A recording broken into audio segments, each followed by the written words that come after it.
너희가 먹을 것을 주라는 말씀에는 마지막으로 중요한 교훈이 한 가지가 있습니다. 우리가 하나님을 믿되 나를 통해서 다른 사람의 필요가 공급된다라는 것입니다. 자, 사람은요, 보통 자기가 써야 할 것을 다른 사람에게 주지 않습니다. 그러지 않습니까? 내가 쓸 걸 남 주지 않아요. 내가 쓸 거는 누가 써야 돼요? 내가 써야죠. 저도 교회에 오래 있다 보니까 희한한 현상이 있는데 집에서 못 쓰는 건 교회로 가져오시더라고요. 네, 희한한 경우예요. 여러분, 내가 쓸 걸 남에게 잘 주진 않아요. 내가 써야 되는데 내가 써야지 어떻게 남을 주겠어요? 자, 그런데 여러분 잘 생각해 보세요. 여기에 깊은 불신이 하나 있어요. 내가 쓸 걸 남에게 주면 나의 필요가 안 채워질 것 같기 때문에 못 주는 거예요. 내가 이거를 남을 주면은 내가 쓸 게 없어질 것 같으니까 못 주는 거예요. 자, 이런 마음은 하나님과의 관계 부재에서 오는 공복감입니다.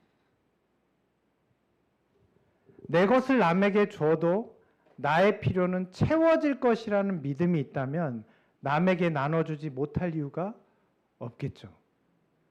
나의 필요를 채워주시는 하나님에 대한 신뢰가 없기 때문에 남에게 못 주는 겁니다. 제자들이 지금 그랬어요. 이 마가복음 6장에 보면 제자들의 이런 불신이 더 분명하게 드러납니다. 여기 뭐라고 말합니까? 대답하여 이르시되 너희가 먹을 것을 주라 하시니 여짜오되 우리가 가서 200데나리온의 떡을 사다가 먹이리이까. 무슨 말입니까? 여기에 강조된 말은 너희가입니다. 누가 주라는 거예요? 너희가 줘라. 우리 먹을 것도 없는데요? 제자들의 말은 너희가 주라는 말에 우리도 돈도 없는데 무슨 수로 주겠냐는 거예요. 인간의 불신을 잘 보여주는 말입니다. 오늘 우리도 그렇습니까? 하나님이 우리의 일상생활을 돌보신다는 것을 믿지 못하니까 나에게 필요한 것을 남에게 나눠줄 수 없는 것입니다. 사랑하는 여러분, 너희가 먹을 것을 주라는 주님의 명령은 명령이기도 하고 약속이기도 합니다. 주님이 너희가 먹을 것을 주라고 하신 것은 주님께서 우리의 필요를 채워주시겠다는 약속입니다.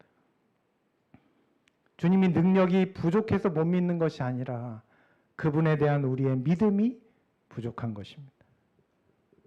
이게 주님과의 관계의 부재에서 오는 공복감이에요. 자, 우리의 이웃의 필요를 채울 때 그러면 가장 먼저 채워질 사람은 누굴까요? 내가 써야 되는데 이웃의 필요를 주면 누구께 먼저 채워질까요? 내게 먼저 채워지는 겁니다. 내가 없으면 주지 못하잖아요. 하나님은 나를 채우시기 위해서 내 것을 이웃에게 주라고 하세요. 사랑하는 성도 여러분, 오늘 너희가 먹을 것을 주라는 말씀대로 나의 도움을 필요로 하는 우리 주변의 사람들의 필요를 채워주시기 바랍니다. 주님께서는 여러분의 필요까지 넉넉하게 채워주실 것입니다. 자, 그런데도 우리는 여전히 하나님의 능력을 산술적으로 계산하려고 합니다. 자, 하나님이 도와줄 대상이 지금 우리 교회만 해도 출석 인원이 100명인데 그러면 하나님이 도와주실 분이 몇 명이에요? 야, 100명이나 되는데 내 차례까지 오겠어? 야, 하나님이 도와주실 분이 이렇게 많은데. 자, 우리는 세상에서 나 혼자밖에 없는 것처럼 살고 있는 것입니다. 그래서 늘 불안하고 힘들어요. 나밖에 없으니까. 누가 날 도와주겠어? 나밖에는 없어. 자, 그런데 여러분 예수님을 생각하세요. 우리는 혼자가 아닙니다. 오늘 주님께서 오병이어의 떡으로 5,000명을 먹이신 이유는 뭐 엄청난 뭔가를 보여주시기 위해서라기보다는 날마다 말씀을 읽고 쓰고 묵상하는 우리들에게 주님과의 관계를 놓치지 말라는 것을 보여주고 계신 거예요. 나의 일상에 얽매여서 나밖에 없는 것 같아서 야, 이건 내가 절대 포기하지 못할 것 같아서 먹고 사는 문제에 얽매여 있는 우리에게 주님과의 관계를 놓치지 않도록 하기 위해서 이 기적을 보여주셨어요.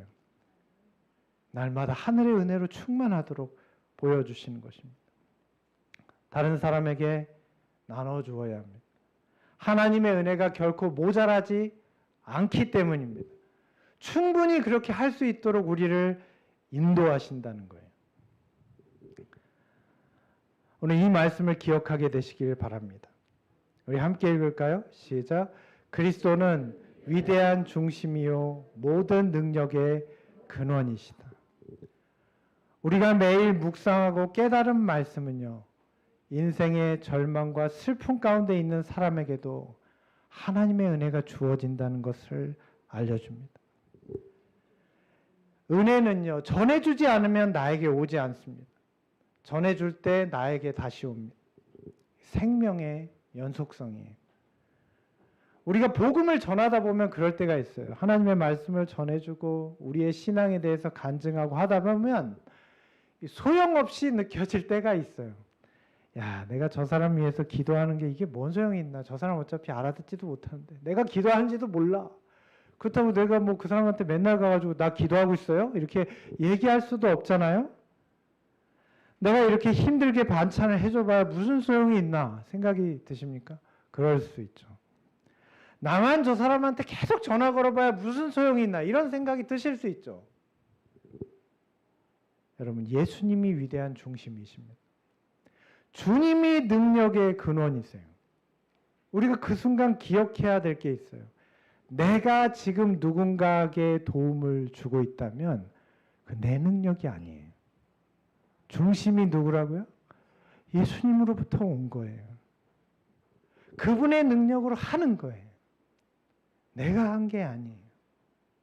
예수님이 위대한 중심이 되십니다. 예수님이 우리의 능력의 근원이에요. 내가 교회에 형편이 안 되지만 뭔가 나누고 싶다. 내가 가진 소중한 것을 교회에 주고 싶다. 어떤 성도에게 준다. 그 오지랖이 아닙니다. 누구의 능력이에요?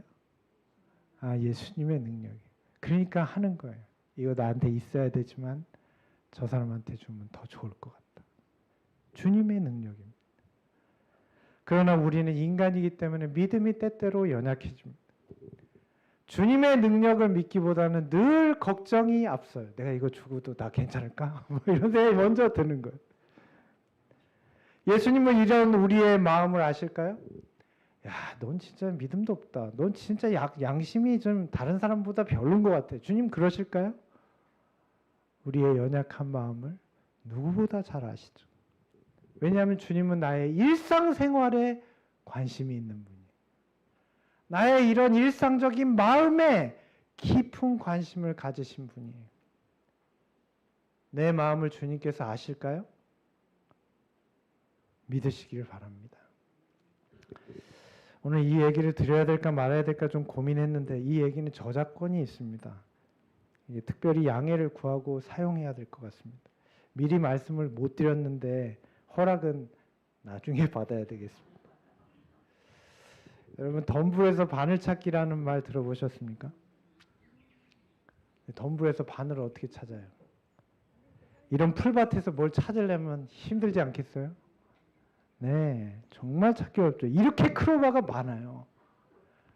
근데 그 사이에서 네이크로바 찾기가 쉽겠어요?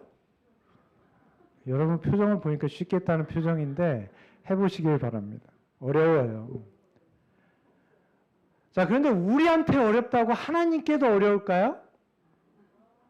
그렇지 않아요. 어떤 집사님 한 분께서 간증을 하셨습니다. 전도회를 앞두고 운동 삼아 집 앞에 동산에 올라갔는데 준비는 했지만 사람들이 제대로 올까? 이 전도회가 잘 될까? 그게 걱정이 되시더래요. 우리가 교회 일 하다 보면 그럴 때가 있잖아요. 잘 안 될 것 같아서. 그래서 하나님께 기도를 드렸대요. 이번 전도회 구도자 잘 올 수 있게 제게 힘을 주실 거라면 이 풀밭에서 네이크로바를 보게 해주세요. 네, 이런 막연한 기도를 들으신 것 같아요. 참고로 우리 교회뿐입니다. 자, 그런데 정말로 네이크로바가 눈에 띄었을까요? 야, 네이크로바가 있는 거예요. 네이크로바가 이렇게 있는 거죠.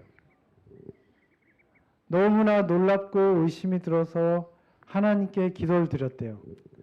감사 기도를 드리셔야 되는데, 하나님, 우연이 아니라면, 진짜 힘을 주실 거라면 하나만 더 찾게 해주시면 믿겠습니다. 또 나왔을까요? 또 나왔대요. 그렇게 해서 3개를 찾고 용기를 얻어서 내려오셨답니다. 내려오다 차를 타려고 했는데 갑자기 그런 생각이 드시더래요. 우리가 같이 일하는 같은 소그룹 반원들이 8명인데 8명한테 용기를 주려면 하나씩 나눠줘야 되는데, 그러면 8개를 찾아야 됩니다. 나머지 5개도 찾게 해달라고 기도를 드렸습니다. 자, 이런 무모한 기도에도 하나님이 응답하실까요? 8개를 찾으셨답니다. 그래서 이 감격과 확신을 가지고 전도회를 두려움 없이 염려 없이 잘 할 수 있었대요. 기쁘게 함께 하실 수 있었다면. 이야기의 핵심은 네이클로바가 아닙니다. 하나님이 우리의 일상생활에 관심을 가지신다는 거예요. 남들도 모르는 내 마음의 그 한 자락을 하나님은 관심을 두고 지켜보신다는 거예요. 누구보다 내 마음을 잘 아세요. 예수님이. 오늘 그 예수님을 믿으시길 바랍니다.